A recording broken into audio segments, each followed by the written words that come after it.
Le talent a perdu une bataille, mais le talent n'a pas perdu la guerre. Les chefs qui, depuis de nombreuses années, sont à la tête de l'industrie musicale, ont formé une dictature. Cette dictature, alléguant la défaite de nos talents, s'est mise en rapport avec l'ennemi pour cesser la création. Infiniment plus que le nombre, ce sont les radios, la télévision et les campagnes de promotion qui nous font reculer. Ce sont les radios, la télévision et les campagnes de promotion qui ont étouffé nos talents au point de les amener là où ils sont aujourd'hui. Mais le dernier mot est-il dit? L'espérance doit-elle disparaître? La défaite est-elle définitive?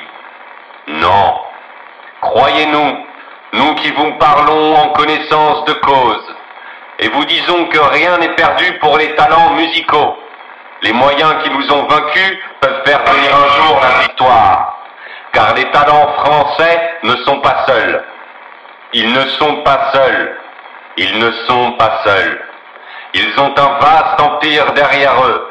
Ils peuvent faire bloc avec Internet qui tient la diffusion pour tous et continue cette lutte. Ces talents français peuvent, comme les autres, utiliser sans limite l'immense espace de cet outil libre. Cette guerre n'est pas limitée au territoire malheureux de notre pays.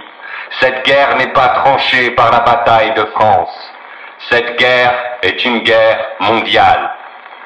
Toutes les fautes, tous les retards, toutes les souffrances n'empêchent pas qu'il y a dans l'univers tous les moyens nécessaires pour écraser un jour nos ennemis. Foudroyés aujourd'hui par les forces des vieux médias, nous pouvons vaincre dans l'avenir par une force médiatique supérieure. Le destin du talent est là. Nous, O2M, actuellement à Bordeaux, nous invitons les musiciens et artistes de talent qui se trouvent sur Internet ou qui viendraient à s'y trouver avec leurs armes ou sans leurs armes. J'invite les auditeurs, les ingénieurs et les ouvriers spécialistes des industries créatives qui se trouvent sur Internet ou qui viendraient à s'y trouver à se mettre en rapport avec nous. Quoi qu'il arrive, la flamme de la résistance ne doit pas s'éteindre et ne s'éteindra pas. Demain, comme aujourd'hui, nous parlerons sur Internet.